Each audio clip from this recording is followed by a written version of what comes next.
का बड़ा महत्व है। और शिवरात्रि पर चढ़ा हुआ वो बेर उठाकर ले आइए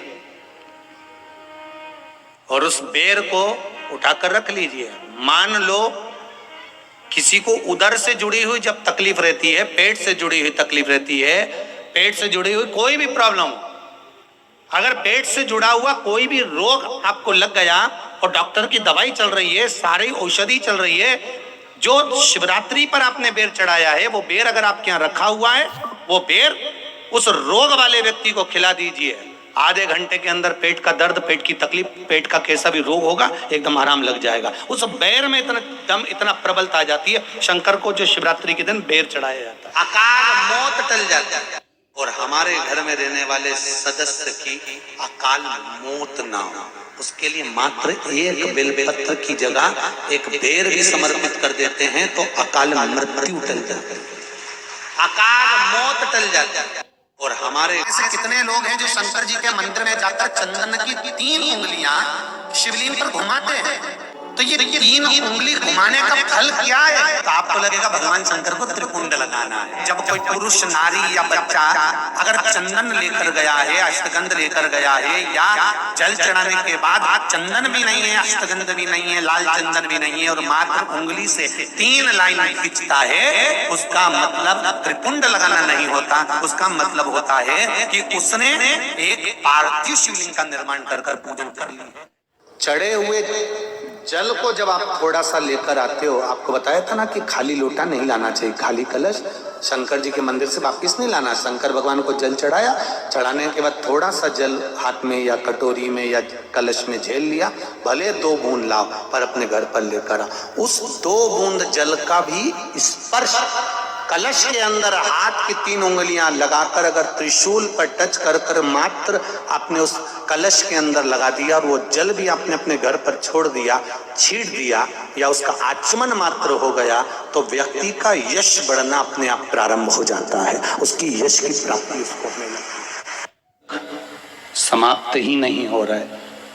कोई बीमारी एक पूरी होती है, दूसरी लग जाती है, दूसरी बीमारी पूरी होती है, तीसरी लग जाती है, तीसरी बीमारी पूरी होती है, चौथी लग जाती है। कुछ प्रॉब्लम चली रही है तो एक जल के पात्र में जल लीजिए, कलश लोटा पानी का भर लीजिए और उस पात्र में चावल के 2 दाने डाल लीजिए, अक्षत के 2 दाने डालिए।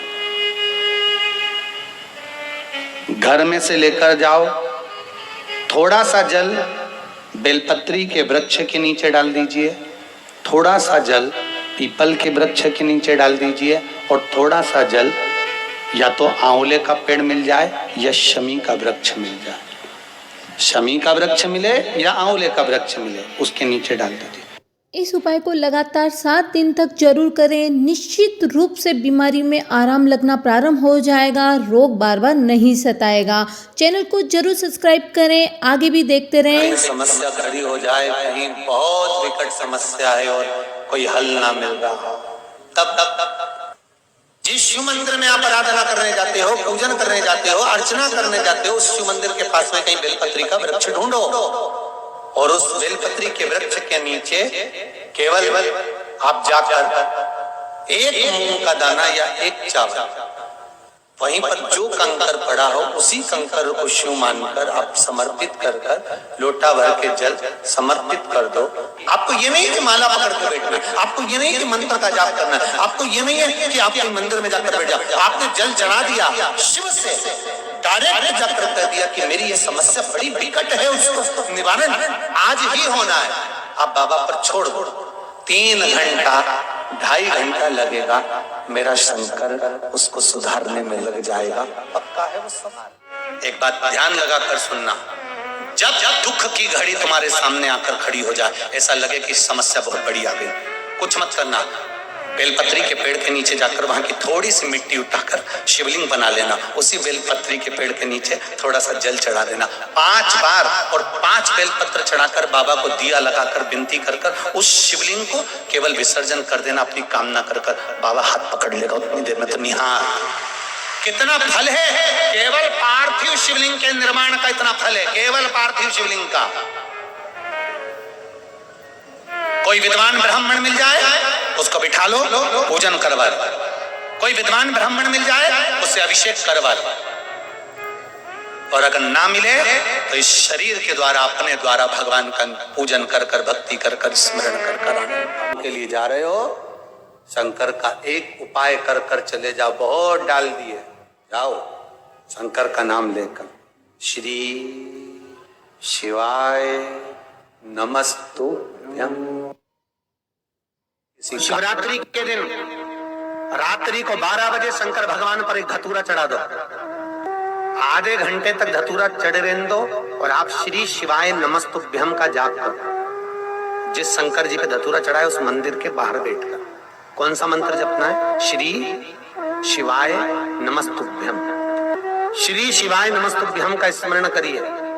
और जो दुकान नहीं चलती हो, घर में लक्ष्मी नहीं टिकती हो, खेत में फसल अच्छी नहीं आती हो, संपदा नहीं आ रही हो, बस उस धतूरे को लाल वस्त्र में बांधकर अपनी दुकान में, अपने व्यापार में, अपने घर को 12:30 बजे उठाकर लाओ और 4 बजे के पहले उसको अपनी दुकान, व्यापार, व्यवसाय में उसको बांध दीजिए। और अगर जो जमीन फसल सही नहीं दे रही हो, वो जमीन में ले जाकर गाड़ दीजिए। आपको जीवन में कभी तकलीफ नहीं भोगना पड़ेगी, लक्ष्मी बढ़ती चली जाएगी, महाराज संपदा बढ़ेगी। की अभिलाषा रखकर तुम्हें जो चाहिए, एक काली मिर्ची और तिल्ली के काली तिल्ली के 7 दाने, काली मिर्ची और एक काली मिर्ची और तिल्ली के काली तिल्ली के कितने दाने? 7 दाने हथेली में रखकर अपनी कामना कर कर मन से अपने मन की बात को कहकर शंकर भगवान के शिवलिंग पर चढ़ा दीजिए। आपकी मनोकामना, कहते हैं हर महीने शिवरात्रि आती है, इस शिवरात्रि पर, मुख्य शिवरात्रि पर चढ़ाओगे, अगले महीने की जब शिवरात्रि आएगी तो आपकी मनोकामना पूरी हो जाएगी। शंकर भगवान पर काली मिर्ची क्यों चढ़ाते हैं? काली तिल क्यों चढ़ाई जाती है? केवल शत्रुनाश, लक्ष्मी वृद्धि के लिए, सुख समृद्धि। कोई काम अटक रहा है, कोई काम नहीं हो रहा, बहुत परेशान हो गए, बहुत थक गए उस काम के लिए, सबके हाथ भी जोड़ लिए, सबके पास होकर आ गए, पर वो काम बढ़ ही नहीं रहा, तो निवेदन करते हैं घी के दिए में काली तिल डालकर सोमवार के दिन शंकर जी के मंदिर के सामने तुम रुका जी का नाम लेकर दिया लगाकर, जिस काम को तुमने दुनिया के आगे कहकर देख लिया, कर कर देख लिया, नहीं हुआ, उस कार्य को एक बार दिया लगाकर निवेदन कर कर फिर जाकर देखना, काम आगे बढ़कर ही रहेगा, छूटेगा नहीं, अग्रणी हो। तो इस सहजनाम सोमवार का दिन होता है जिस दिन बेलपत्र को नहीं तोड़ना चाहिए। कौन सा दिन? सोमवार। सोमवार को बेलपत्र कभी नहीं तोड़ना चाहिए, याद रखिए, उससे घर की लक्ष्मी समाप्त होती है, क्षीण होती है। आपके अगर घर में भी कोई बेलपत्र का पेड़ लगा है और भवन में कोई बेलपत्र का पेड़ लगा है और कोई दूसरा भी अगर सोमवार को आकर बेलपत्री तोड़े तो उसको मना करना चाहिए, आपके घर की लक्ष्मी चली जाती है, याद रखिए। शंकर जी को अगर सोमवार पर बेलपत्र चढ़ाना है तो रविवार के दिन तोड़कर रखिए उसको।